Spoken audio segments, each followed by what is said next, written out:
Sister Nivedita, যার আসল নাম ছিল মার্গারেট এলিজাবেথ নোবেল। 1867 সালের 28 অক্টোবর আয়ারল্যান্ডে জন্মগ্রহণ করেন তিনি ছিলেন একাধারে একজন বিশিষ্ট শিক্ষিকা, লেখিকা এবং সমাজকর্মী। 1895 সালে যখন তার বয়স মাত্র 28 বছর, স্বামী বিবেকানন্দের সঙ্গে লন্ডনে তার প্রথম দেখা হয়। তার দ্বারা অনুপ্রাণিত হয়ে তিনি এক মহান উদ্দেশ্য নিয়ে 1898 সালে ভারতে এসেছিলেন। স্বামী বিবেকানন্দই তাকে নিবেদিতা নামটি দিয়েছিলেন, যে নামের অর্থ হল ডেডিকেটেড টু গড, অর্থাৎ ঈশ্বরের জন্য নিবেদিত। আমাদের এই পাঠ্যাংশটি সিস্টার নিবেদিতার শ্রেষ্ঠ রচনা the master as I saw him থেকে নেওয়া হয়েছে, যেখানে মোট 27টি চ্যাপ্টার আছে। আমাদের বর্তমান পাঠ্যাংশটি চ্যাপ্টার 11 থেকে নেওয়া হয়েছে। শুরু করা যাক গল্পটি। Swami Vivekananda and mother worship, অর্থাৎ বিবেকানন্দ এবং তার মাতৃপূজা। মাদার মানে এখানে মা কালীকে বোঝাচ্ছে এবং ওরশিপ মানে পূজা করা। Sister Nivedita. The story of glimpses, অর্থাৎ গল্পের ঝলক। গ্লিমসেস মানে ঝলক। হুইচ আই কট, যেটা আমি ধরেছিলাম। Of this part of Swami's life, অর্থাৎ স্বামী বিবেকানন্দের জীবনের এই অংশে। Would be singularly incomplete. Singularly মানে একেবারেই, ইনকমপ্লিট মানে অসম্পূর্ণ, অর্থাৎ একেবারে অসম্পূর্ণ থেকে যাবে। If it contained no mention of his worship of mother, যদি এই অংশে কোনো উল্লেখ না থাকে তার মাতৃপূজার। কন্টেন্ট মানে ধারণ করা, মেনশন মানে উল্লেখ, আর ওরশিপ মানে পূজা। অর্থাৎ স্বামী বিবেকানন্দের জীবনের এই অংশের, অর্থাৎ এই চ্যাপ্টার 11-এ আমরা যেটা তুলে ধরছি সেটা সম্পূর্ণ অসম্পূর্ণ থেকে যাবে যদি না সেখানে আমি বিবেকানন্দের মাতৃপূজা সম্পর্কে উল্লেখ করি। স্পিরিচুয়ালি স্পিকিং, স্পিরিচুয়ালি মানে আধ্যাত্মিকভাবে, অর্থাৎ আধ্যাত্মিকভাবে যদি আমি বলতে যাই, I have always felt that there were two elements in his consciousness. আমি সর্বদাই উপলব্ধি করতে পেরেছি। ফেল্ট মানে এখানে উপলব্ধি করা বা অনুভব করা। That there were two elements in his consciousness, অর্থাৎ তার চেতনায়, কনসিয়াসনেস মানে চেতনা, তার চেতনার দুটি উপাদান আছে। পরীক্ষায় কিন্তু এখান থেকে প্রশ্ন আসবে। অর্থাৎ স্বামী বিবেকানন্দের চেতনার কটি দিক আছে আধ্যাত্মিকগতভাবে? তাহলে উত্তর হবে দুটি দিক আছে। আনডাউটেডলি হি ওয়াজ বর্ন এ ব্রহ্মজ্ঞানী, অর্থাৎ আনডাউটেডলি, ডাউট মানে সন্দেহ, আনডাউটেডলি মানে নিঃসন্দেহে, হি ওয়াজ এ ব্রহ্মজ্ঞানী। ব্রহ্মজ্ঞানী মানে কি? ব্রহ্মজ্ঞানী মানে সত্যের জ্ঞান, অর্থাৎ truth of knowledge. As Ramakrishna Paramahamsa so frequently insisted, যেটা রামকৃষ্ণ পরমহংস প্রায়শই আমাদেরকে বলতেন। ফ্রিকুয়েন্টলি মানে বারংবার, আর ইনসিস্টেড মানে অ্যাকচুয়ালি জেদ ধরা, জোর করে বলা, ঠিক আছে, পিড়াপিড়ি করা। অর্থাৎ স্বামী বিবেকানন্দকে জন্মগতভাবেই ব্রহ্মজ্ঞানী কে বলেছিলেন? রামকৃষ্ণ পরমহংস। তিনি কিন্তু ফ্রিকুয়েন্টলি, বারংবার এই কথাটা বলেছেন। When he was only 8 years old, sitting at his play, he had developed the power of entering samadhi. অর্থাৎ যখন তার বয়স ছিল মাত্র 8 বছর, when he was only 8 years old, যখন তার বয়স ছিল মাত্র 8 বছর, সিটিং অ্যাট হিজ প্লে, অর্থাৎ খেলার ছলে, হি হ্যাড ডেভেলপড, তিনি অর্জন করেছিলেন দ্য পাওয়ার অফ এন্টারিং সমাধি, অর্থাৎ সমাধিস্থ হওয়ার। সমাধি মানে এখানে কি? ডিপ মেডিটেশন, গভীর ধ্যান। এই প্রসঙ্গে আমি বলে রাখি, স্বামী বিবেকানন্দের শৈশবের খুব সুন্দর একটি গল্প আছে, যেখানে স্বামী বিবেকানন্দ তার সমস্ত বন্ধুদের নিয়ে ধ্যান খেলা খেলছে। তাদের মধ্যে কথা ছিল যে আগে চোখ খুলবে সেই হেরে যাবে। সমস্ত বাচ্চারা একসঙ্গে বসে সেখানে ধ্যান খেলছিল এবং সবাই চোখ খুলে তাকাচ্ছিল, এ ওদিকে তাকাচ্ছিল, ও তার দিকে তাকাচ্ছিল। কিন্তু সেই মুহূর্তে স্বামী বিবেকানন্দ কিন্তু চুপচাপ বসেছিল এবং একটি সাপ, বিষধর সাপ এসে তার গলাতে পেঁচিয়ে বসেছিল। এটা থেকে সমস্ত শিশুরা ভয় পেয়ে যায় এবং দৌড়ে গিয়ে বিবেকানন্দের মাকে ডেকে নিয়ে আসে। বিবেকানন্দের মা এসে সেখানে কান্নাকাটি জুড়ে দেয়, কিন্তু দেখা যায় যে সেই সাপটি বিবেকানন্দের কোনো ক্ষতি না করে সেখান থেকে নিজেই চলে যায়। তারপর মা এসে বিবেকানন্দকে জড়িয়ে ধরে কাঁদতে শুরু করলো। বিবেকানন্দ কিন্তু এ সমস্ত কিছুই বুঝতে পারেনি। কারণ তিনি গভীর ধ্যানে মগ্ন ছিলেন। তো সেই কথাটাই কিন্তু এখানে তুলে ধরেছে sister Nivedita. When he was only 8 years old, যখন তার বয়স মাত্র 8 বছর, সিটিং অ্যাট হিজ প্লে, খেলার ছলে, he had developed the power of entering সমাধি, অর্থাৎ তিনি সমাধিস্থ হওয়ার যে ক্ষমতা সেটা কিন্তু অর্জন করতে পেরেছিলেন। অর্থাৎ যখন তিনি ধ্যানে মগ্ন ছিলেন তখন বাহ্যিক জগৎ সম্পর্কে তার কিন্তু কোনো ধারণা ছিল না, কোনো জ্ঞান ছিল না। এটাকেই বলা হয় সমাধি বা deep meditation. The religious idea towards which he naturally gravitated, অর্থাৎ যে ধর্মীয় চিন্তা, রিলিজিয়াস আইডিয়া মানে ধর্মীয় চিন্তা, টুয়ার্ডস হুইচ যার প্রতি হি ন্যাচারালি গ্র্যাভিটেটেড, তার সাধারণ যে ঝোঁকটা ছিল, গ্র্যাভিটেটেড মানে এখানে ঝোঁক, যে জিনিসটার প্রতি তার ঝোঁক ছিল, were highly abstract and philosophical, দাগ দিয়ে রাখো, এখান থেকে কিন্তু প্রশ্ন আসবে। অর্থাৎ তার যে ধর্মীয় চিন্তাধারাটা ছিল, যেটার প্রতি তার ঝোঁক ছিল, সেটা কেমন ছিল? সেটা ছিল অ্যাবস্ট্রাক্ট মানে বিমূর্ত, ঠিক আছে? অর্থাৎ তিনি নিরাকারে বিশ্বাসী ছিলেন, কোনো আকারে মূর্তি পূজাতে তিনি কিন্তু প্রথমের দিকে, এটা বিবেকানন্দের জীবনের প্রথম অংশের কথা বলা হচ্ছে, সেখানে কিন্তু তিনি মূর্তি পূজাতে একেবারেই বিশ্বাস করতেন না। তাহলে সেই সময় তার আইডিয়াটা কেমন ছিল? ধর্মীয় চিন্তাভাবনাটা হাইলি অ্যাবস্ট্রাক্ট, অর্থাৎ অত্যন্ত বিমূর্ত, অ্যান্ড ফিলোসফিক্যাল এবং দার্শনিক, অর্থাৎ তিনি সব কিছুকে যুক্তি তর্ক দিয়ে বিশ্বাস করতে পারতেন, সেই সময়টাই করতেন। The very reverse of those which are commonly refer to as idolatrous. আর এই দুটো জিনিস কি ছিল? একেবারেই উল্টো ছিল। দ্য ভেরি রিভার্স মানে কি? উল্টো বা বিপরীত। অফ দোজ অর্থাৎ সেই জিনিসের উল্টো, which are commonly refer to as idolatrous, যেটাকে সাধারণত আমরা বলে থাকি আইডিওলাট্রাস, অর্থাৎ মূর্তি পূজা। আইডিওলাট্রাস মানে কি? মূর্তি পূজা, অর্থাৎ যেটা ছিল মূর্তি পূজার সম্পূর্ণ উল্টো, ঠিক আছে? In his youth, and presumably when he had already been sometime under the influence of Sri Ramakrishna, he became a formal member of the Sadharan Brahmo Samaj. অর্থাৎ তার যৌবনকালে, অ্যান্ড প্রিজিউমেবলি মানে প্রবাবলি মানে সম্ভবত, when he had already been sometime under the influence of Sri Ramakrishna, যখন তিনি ইতিমধ্যেই শ্রী রামকৃষ্ণের তত্ত্বাবধানে এসে গিয়েছেন, তার অনুপ্রেরণায় অনুপ্রাণিত হতে শুরু করেছেন। অর্থাৎ বিবেকানন্দ কিন্তু দক্ষিণেশ্বরে এসেছেন, দক্ষিণেশ্বরে এসে শ্রীরামকৃষ্ণের কাছে তিনি দীক্ষা লাভ করেছেন। He became a formal member of Sadharan Brahmo সমাজ, তখন কিন্তু তিনি একজন ফর্মাল মেম্বার অর্থাৎ সাধারণ সদস্য হয়ে গিয়েছিলেন সাধারণ ব্রহ্ম সমাজে। পরীক্ষায় এখান থেকে প্রশ্ন আসবে যে বিবেকানন্দ কোন সংগঠনের সদস্য ছিলেন? তাহলে সাধারণ ব্রহ্ম সমাজের কিন্তু সদস্য ছিলেন বিবেকানন্দ। কখন তিনি এই সংগঠনের সদস্যপদ গ্রহণ করেছিলেন? যখন তিনি শ্রীরামকৃষ্ণ পরমহংসের সাহচর্যে এসেছিলেন, ঠিক আছে? এখানে কিন্তু শ্রীরামকৃষ্ণ পরমহংস স্বামী বিবেকানন্দকে ধীরে ধীরে মূর্তি পূজাতে বিশ্বাসী করে তুলতে শুরু করেন এবং বিবেকানন্দও কিন্তু মাতৃপূজার দিকে ধীরে ধীরে ঝুঁকতে শুরু করেন, ঠিক আছে?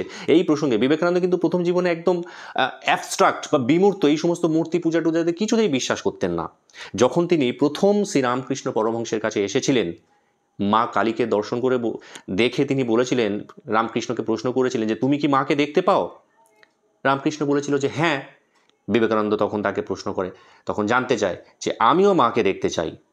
রামকৃষ্ণ তখন তাকে বলেছিল ঠিক আছে, তুই মন দিয়ে মাকে ডাক, তাহলে মা নিশ্চয়ই তোর ডাকে সাড়া দেবে। বিবেকানন্দ মন দিয়ে মায়ের সামনে বসে পূজা করে, মাকে ডাকে, কিন্তু সে মাকে দেখতে পায়নি। রামকৃষ্ণ তখন তাকে বারবার করে বলতে থাকে তুই মন দিয়ে মাকে ডাক, মাকে ডাকার সময় তুই অন্য কোনো বিষয়ে কনসেন্ট্রেট করিস না, মন দিয়ে শুধু মাকেই ডাক। বিবেকানন্দ আবারও চেষ্টা করে কিন্তু ব্যর্থ হয়।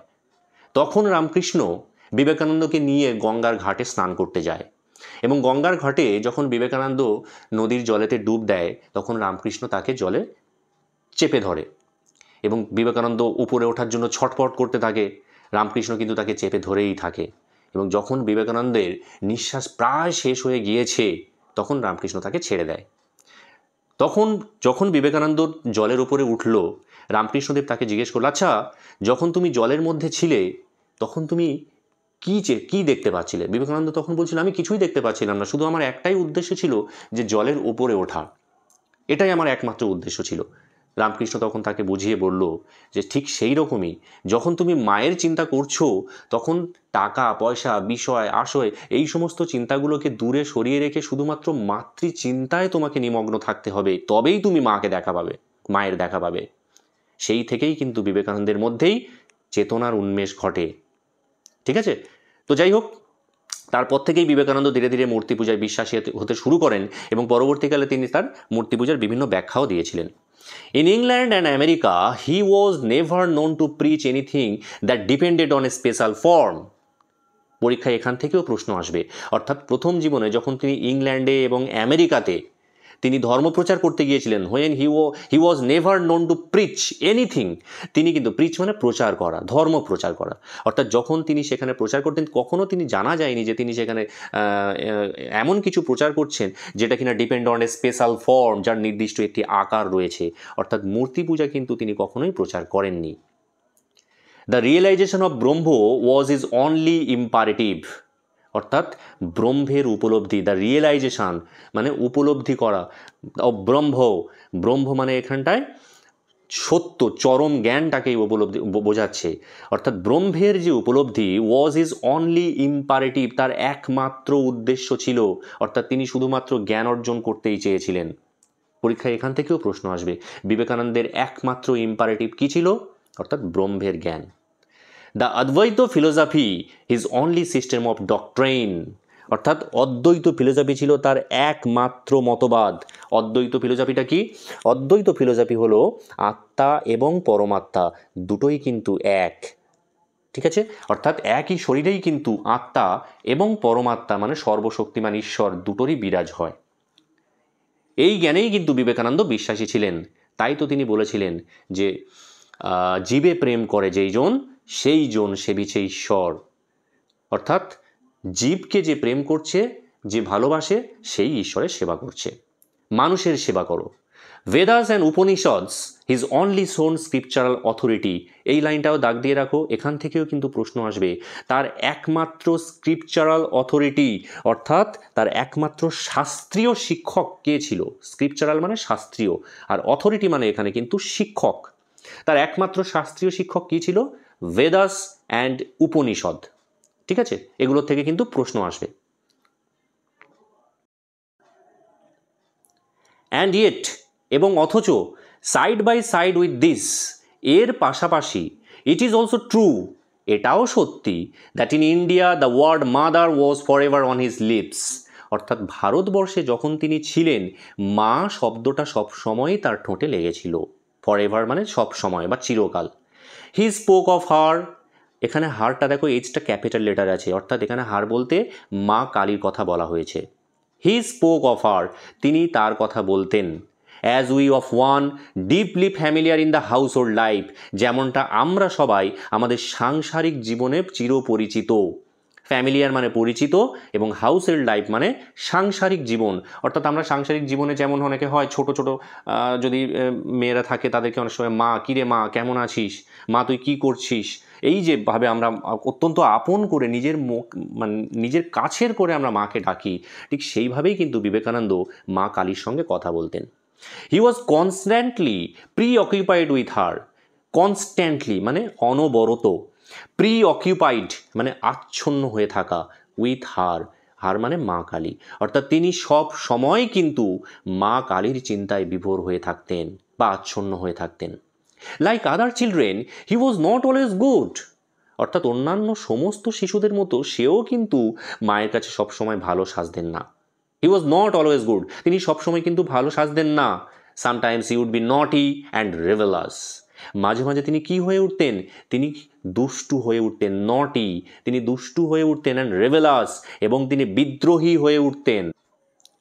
বাট অলওয়েজ টু হার, কিন্তু সবসময় তিনি মায়েরই থাকতেন, অর্থাৎ যাই হোক না কেন সন্তান দুষ্টুমি করেছে তাই বলে মা কি তাকে ছেড়ে দেবে? মা তোর মায়ের সন্তান মানে তোর তার নিজেরই, তাই তিনি মায়ের কাছেই সবসময় থাকতেন। Never did he attribute to any other, অর্থাৎ তিনি কখনো কিন্তু অন্যের উপরে কোনো কিছুকে চাপিয়ে দিতেন না। অ্যাট্রিবিউট মানে দোষ চাপিয়ে দেওয়া, তিনি কখনো নিজের দোষটা অন্যের ঘাড়ে চাপিয়ে দিতে চাইতেন না। The good or evil that বিফল, অর্থাৎ ভালো মন্দ যাই ঘটুক না কেন, সেই দোষটা সবসময় তিনি নিজের ঘাড়ে নিতেন। বিফল মানে এখানে হ্যাপেন, ঘটা। On a certain solemn occasion, he entrusted to a disciple a prayer to her that in his own life had acted as a veritable charm. অর্থাৎ on a certain সোলেম occasion, certain মানে একটি নির্দিষ্ট, সোলেম মানে জাঁকজমকপূর্ণ, আর occasion মানে অনুষ্ঠান, অর্থাৎ একটি নির্দিষ্ট জাঁকজমকপূর্ণ অনুষ্ঠানে হি এন্ট্রাস্টেড টু এ ডিসাইপল, এন্ট্রাস্টেড মানে দায়িত্ব দেওয়া বা কারোর উপরে কোনো ভার দেওয়া, অর্থাৎ তিনি একজন ডিসাইপল, ডিসাইপল মানে শিষ্য, তার একজন শিষ্যকে দায়িত্ব দিয়েছিলেন এ প্রেয়ার টু হার, অর্থাৎ মায়ের কাছে প্রার্থনা করার দায়িত্ব দিয়েছিলেন।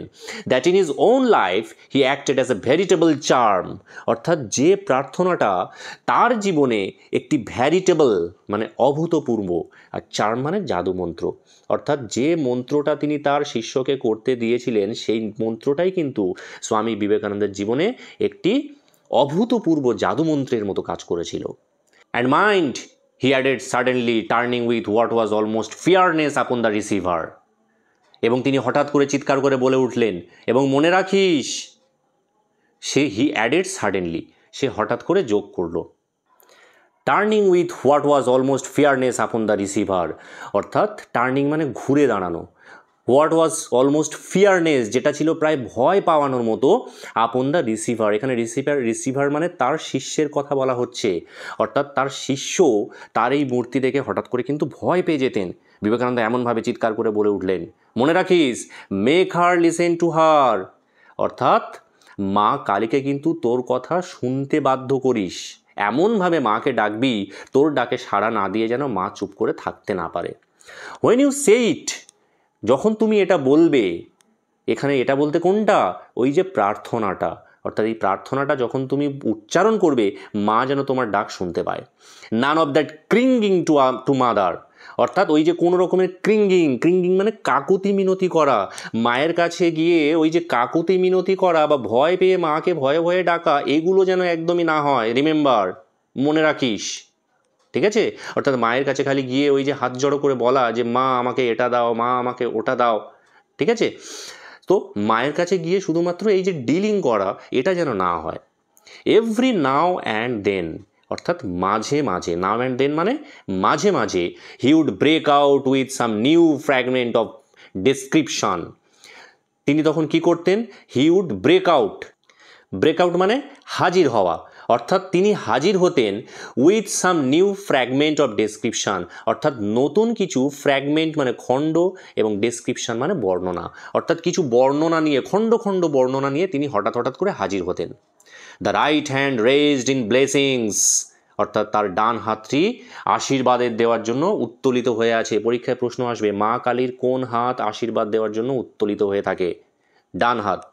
The left holding the sword, বাঁ হাত কী করে আছে? হোল্ডিং দ্য সোর্ড, তরবারি ধরে আছে, খড়গ, এখানে সোর্ড মানে খড়গ, মা কালীর হাতে কিন্তু বাঁ হাতে খড়গ থাকে। হার কার্স ইজ ব্লেসিং, তার যে অভিশাপ সেটাই তো আমাদের কাছে আশীর্বাদ। মা যদি তার সন্তানকে অভিশাপ দেয়, সেই সন্তানে কি মায়ের সেই অভিশাপে কি সন্তানের কোনো ক্ষতি হয়? একেবারেই হয় না। তো সেই জন্যই বলছে এখানে হার কার্স ইজ ব্লেসিং, তার অভিশাপই কিন্তু আমাদের কাছে আশীর্বাদ। Would be the sudden exclamation, এটা হয়তো তিনি হঠাৎ করে চিৎকার করে বলে উঠলেন। And ended a long reverie, যেটা কিনা একটা দীর্ঘ দিবাস্বপ্নের পরিসমাপ্তি ঘটে। অর্থাৎ বিবেকানন্দ যখন কিছু বলতেন তখন সবাই কিন্তু খুব মন দিয়ে শুনতেন, তার শিষ্যরা এতটাই চিন্তায় বিভোর হয়ে যেতেন যে হঠাৎ করে তার এই চিৎকারে, হার কার্স ইজ ব্লেসিং, এইভাবে যখন তিনি চিৎকার করে বলতেন সবাই চমকে উঠত। তারা যে রেভারি মানে ডে ড্রিম, যে দিবাস্বপ্নের মধ্যে ছিল, সেখান থেকে তারা হঠাৎ করে জেগে উঠল। ঠিক আছে, প্রত্যেকটা লাইন খুঁটিয়ে খুঁটিয়ে পড়বে, এখান থেকে কিন্তু প্রশ্ন আসবে। or becoming half lyric in the intensity of his feeling, অথবা তিনি কি হতেন, হাফ লিরিং মাঝে মাঝে অর্ধেক ছন্দে গানের মতো করে তিনি বলতেন, in the intensity of his feeling, অর্থাৎ তার অনুভূতির তীব্রতাকে, ইন্টেন্সিটি মানে কিন্তু তীব্রতা বা গভীর আবেগ, তার অনুভূতির তীব্রতাটাকে প্রকাশ করার জন্য মাঝে মাঝে তিনি গানের ছলে বলে উঠতেন, deep in the heart of hearts of our own, অর্থাৎ মায়ের হৃদয়েই তো ভক্তের হৃদয়, flashes the blood red knife of Kali, অর্থাৎ মা কালীর যে রক্ত রাঙা খড়গ সেটি ঝলমল করছে। Worshippers of the mother are they from their birth, অর্থাৎ ওরসিপার্স মানে পূজারী, যে পূজা করে, অফ দ্য মাদার মায়ের পূজারী, আর দে ফ্রম দেয়ার বার্থ, অর্থাৎ তারা কিন্তু তাদের জন্ম থেকেই মায়ের পূজারী। In her incarnation of the sword, অর্থাৎ তার এই খড়গ রূপধারিণী, আমরা মা কালীর কোন রূপকে পূজা করে থাকি, তার এই খড়গধারিণী রূপটাকেই কিন্তু পূজা করে থাকি। ইনকার্নেশন মানে হচ্ছে রূপ, ঠিক আছে। From him was gathered in such moments as these almost every line and syllable of a certain sort psalm called the voice of the mother, অর্থাৎ ফ্রম হিম ওয়াজ গ্যাদার্ড, অর্থাৎ তার কাছ থেকেই কিন্তু আমি এই কথাগুলোকে সংগ্রহ করেছিলাম। গ্যাদার মানে এখানে জড়ো করা বা সংগ্রহ করা। In such moment as these, অর্থাৎ এই রকম কিছু মুহূর্তগুলোকে আমি সংগ্রহ করেছিলাম। Almost every line and syllable of a certain sort some, অর্থাৎ প্রত্যেকটি লাইন এবং প্রত্যেকটি শব্দকে আমি উল্লেখ করেছিলাম একটি সংক্ষিপ্ত সাম। আর সাম মানে হচ্ছে কি স্তোত্র বা স্তব, ঠিক আছে, স্তোত্র আকারে আমি প্রকাশ করেছিলাম call the voice of mother, এবং সেটাকে আমি পাবলিশ করেছিলাম। সেই বইটার নাম দিয়েছিলাম দ্য ভয়েস অফ মাদার, অর্থাৎ মায়ের কণ্ঠ, হুইচ আই রোট, যেটি আমি লিখেছিলাম, and published about this time, এবং সেই সময় আমি সেটিকে প্রকাশিত করেছিলাম। আই ওরশিপ দ্য টেরিবল, আমি ভয়ঙ্করের পূজারী। হি ওয়াজ কন্টিনিউয়ালি সেইং, তিনি অনবরত বলতেন। অ্যান্ড ওয়ান্স, এবং একবার, it is a mistake to hold that with all men pleasure is the motive, এবং ইট ইজ এ মিস্টেক, এটা হবে একটা ভুল, টু হোল্ড দ্যাট, এই চিন্তাটাকে ধরে রাখা, that with all men pleasure is the motive, অর্থাৎ প্রত্যেকটি মানুষের উদ্দেশ্য হলো শান্তি। এটা কিন্তু একেবারেই আমাদের ভুল ধারণা, সব মানুষের কিন্তু উদ্দেশ্য শান্তি পাওয়া হয় না। Quite as many are born to seek after pain, এমন অনেক মানুষও রয়েছে যারা কিনা যন্ত্রণা পেতে চায়, জন্ম তাদের হয়েছে কিন্তু যন্ত্রণা পাওয়ার জন্য, ঠিক আছে, তারা যন্ত্রণাকেই নিজের করে নেয়। Let us worship the terror for its own sake, চলো আমরা সবাই ভয়ঙ্করের পূজা করি তার নিজের জন্য। ওরশিপ দ্য টেরর, টেরর মানে এখানে ভয়, অর্থাৎ চলো আমরা সবাই মিলে ভয়ঙ্করীর পূজা করি। আজকের এই পর্যন্ত থাক, পরবর্তী অংশটুকু আমরা পার্ট 2-তে আলোচনা করব। ভিডিওটি ভালো লেগে থাকলে তাহলে প্লিজ চ্যানেলটিকে একটু সাবস্ক্রাইব করে দিও। Thank you.